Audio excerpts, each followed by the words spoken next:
প্রিয় শিক্ষার্থীরা, আসসালামু আলাইকুম। আমি রাবিয়া সিদ্দিকা, ব্যবস্থাপনা বিভাগ, বিবিএস পাস, শিক্ষাবর্ষ 2019-20 শিক্ষার্থীদের অনলাইন ক্লাসে স্বাগতম।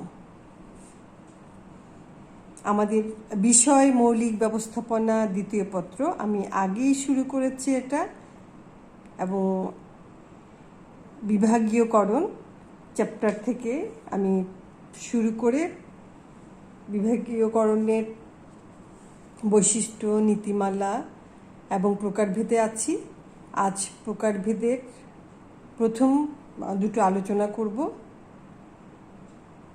ইনশাল্লাহ আমার সাথে থাকবে তোমরা। আমি গত ক্লাসে বলেছিলাম তোমরা প্রকারভেদ 5টা আমি একটু আলোচনা করেছি, কি কাহাকে বলে পড়িয়েছি, এবং বলছিলাম যে বই পড়ে আসবে যেন চার্টের ডিজাইনগুলো দেখালে তোমরা সহজেই বুঝতে পারো। আশা করছি তোমরা নিজেদেরকে প্রস্তুত করে নিয়ে আসছো। এখন আসো আমরা চার্টে যাই। আমরা কি পড়েছিলাম? সংগঠন কাঠামো 5 প্রকার: সরলরৈখিক সংগঠন কাঠামো, সরলরৈখিক ও পদস্থ কর্মী সংগঠন কাঠামো, কার্যভিত্তিক সংগঠন কাঠামো, ম্যাট্রিক্স সংগঠন কাঠামো ও কমিটি সংগঠন কাঠামো। আজ প্রথম দুটো নিয়ে আমি আলোচনা করব, বিস্তারিত আলোচনা।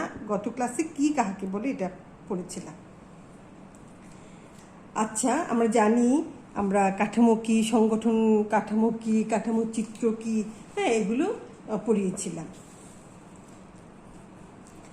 আর সংগঠন চার্ট হচ্ছে যখন আমরা কাঠামোকে কাগজে কলমে এঁকে দেখাই, সেটা হচ্ছে চার্ট। দেখো, আমি এখানে একটা চার্ট দেখিয়েছি, এটা হচ্ছে সরলরৈখিক সংগঠন কাঠামো চার্ট। তাহলে আজকে সরলরৈখিক সংগঠন কাঠামো চার্ট দিয়ে আমরা শুরু করছি। এই চার্টে আমরা যে পদগুলো দেখছি সেগুলো কি? ঊর্ধ্বতন ও অধস্থনের উপস্থিতি সংগঠন কাঠামোতে। দেখো, এখানে সংগঠন, সরলরৈখিক সংগঠন কাঠামোতে যিনি ঊর্ধ্বতন তিনি ব্যবস্থাপনা পরিচালক, তার উপস্থিতি সবচাইতে উপরে।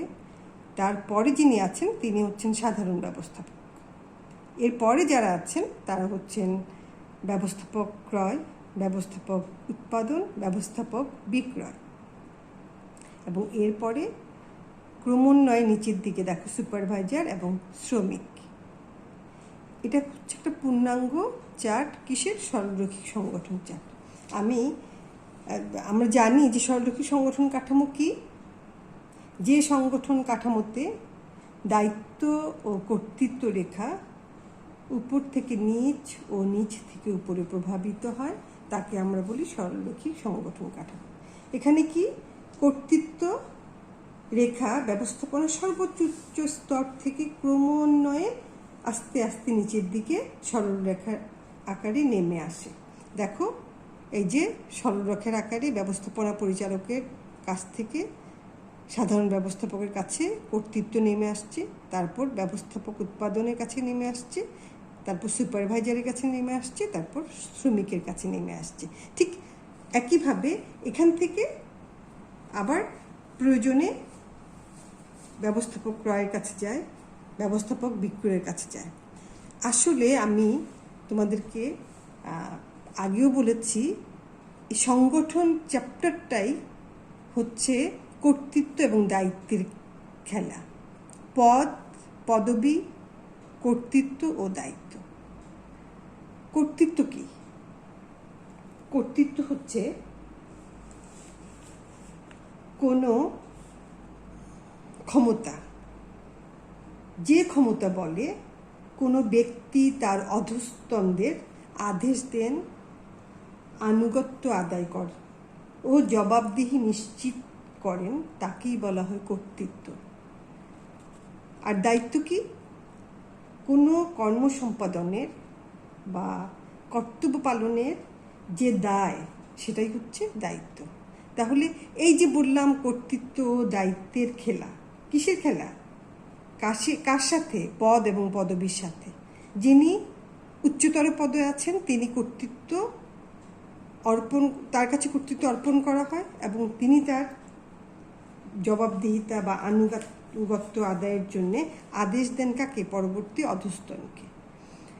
তাহলে এই সংগঠন চার্টে আমরা কি দেখছি? আমরা দেখছি ব্যবস্থাপনা পরিচালক ক্রমান্বয়ে নিচের দিকে তার কর্তৃত্বটা ফলাচ্ছেন এবং উপরের দিকে সবাই তার জবাবদিহিতা নিশ্চিত করছে। এই গেল সরলরৈখিক সংগঠন কাঠামো। এর বেশ কিছু সুবিধা, অসুবিধা এবং বৈশিষ্ট্য আছে। আমি যে কথাগুলো আলোচনা করেছি এর মধ্যে আমরা বৈশিষ্ট্যগুলো পেয়ে গিয়েছি, তা নিয়ে আমাদের আর বলতে হবে না। তাও আমি খুব সংক্ষেপে তোমাদেরকে একটু বলছি সরলরৈখিক সংগঠন কাঠামোর বৈশিষ্ট্যগুলো কীরকম হতে পারে।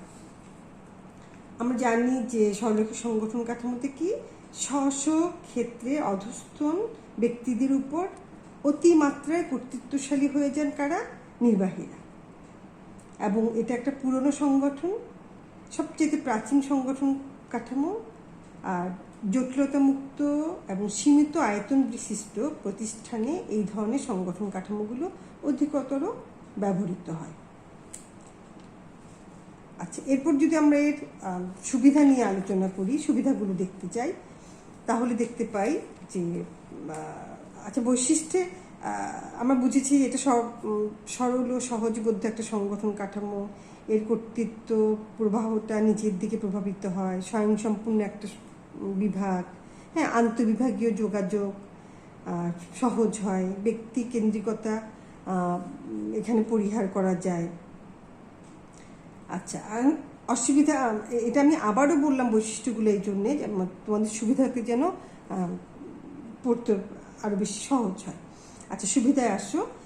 এই ধরনের সংগঠন কাঠামোগুলো কর্তৃত্ব দায়িত্বে সুস্পষ্ট বন্টন থাকে, তাই কোনো ভুল বোঝাবুঝির সৃষ্টি হয় না। কে কতটুকু কর্তৃত্ব পাবে, কে কতটুকু দায়িত্ব পাবে, এখানে কর্মীদের মাঝে এটা সুস্পষ্টভাবে বোঝানো হয়ে থাকে। তারপর এসছে এটা দ্রুত সিদ্ধান্ত নিতে পারে, যেহেতু নির্বাহী সর্বময় ক্ষমতার অধিকারী, তার আপন পরিসরে নিজস্ব সিদ্ধান্তগুলো সে দ্রুত নিতে পারে। তারপর এসছে সর্বোচ্চ শৃঙ্খলা প্রতিষ্ঠা করা যায়। আমরা জানি যে জটিলতামুক্ত এবং অপেক্ষাকৃত ছোট প্রতিষ্ঠানে এই ধরনের সংগঠন কাঠামোগুলো ব্যবহৃত হয়, এই জন্যে এটা শৃঙ্খলা প্রতিষ্ঠা সর্বোচ্চ পর্যায়ে সম্ভব হয়। আর নির্বাহী দক্ষতা এখানে বৃদ্ধি হয়, যেহেতু নির্বাহী নির্দ্বিধায় কারো কাছে দায়বদ্ধ না থেকেই তিনি সকল কর্তৃত্বের অধিকারী হয় এবং তার পরিসরটাও ছোট হয়, এই জন্য তিনি তার দক্ষতা বৃদ্ধি পায়। পদোন্নতির সুস্পষ্ট পদ প্রদর্শক, কেন? যিনি কাজ করছেন অধস্তন ব্যক্তি, তিনি খুব সহজেই বুঝতে পারেন তার পরবর্তী পদ কোনটি, তার পরবর্তী উচ্চতর যে পদটায় তিনি পদোন্নতি পাবেন সেটা সুস্পষ্ট একটা নির্দেশনা থাকে বিধায় তিনি তাকে ওইভাবে তৈরি করে নিতে পারেন। এরপর এসছে এটা একটা স্থায়ী ও শক্তিশালী সংগঠন।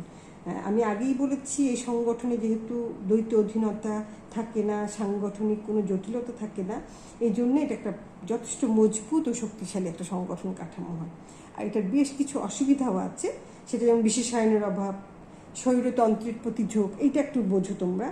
আমরা দেখছি এই ধরনের প্রতিষ্ঠানে প্রত্যেক নির্বাহী নিজস্ব গণ্ডিতে বেশ ক্ষমতার অধিকারী থাকে এবং এই জন্যে তারা একটা তান্ত্রিক একটা ভাব তাদের মধ্যে আসে এবং এই প্রবণতা প্রতিষ্ঠানে বিরাজ করার কারণে তোষামোদির একটা ভাব চলে আসে। এই জন্যে এই ধরনের স্বৈরতন্ত্রের প্রতি ঝোঁক এবং তোষামোদ প্রিয়তা আসলে কোনো প্রতিষ্ঠানেই কাম্য নয়। আমরা জানি যে গণতান্ত্রিক প্রতিষ্ঠানে বা গণতান্ত্রিক পদ্ধতি প্রত্যেকটা প্রতিষ্ঠানের জন্য কাম্য, কিন্তু সরলরৈখিক সংগঠন কাঠামোতে এই ঝোঁকটা একটু বেশি থাকে। এরপর এসছে নির্বাহীদের কার্যভার বৃদ্ধি, নির্বাহীর অনুপস্থিতিতে ক্ষতি, সমন্বয়ের সমস্যা এবং জটিল ও বৃহদায়তন প্রতিষ্ঠানে এই ধরনের কাঠামোগুলো খুব একটা ফলপ্রসূ হয় না। এখন চলো আমরা 2 নম্বর সরলরৈখিক ও পদস্থ কর্মী সংগঠন কাঠামো নিয়ে আলোচনা করি এবং চার্টে যাই। চার্ট দেখো,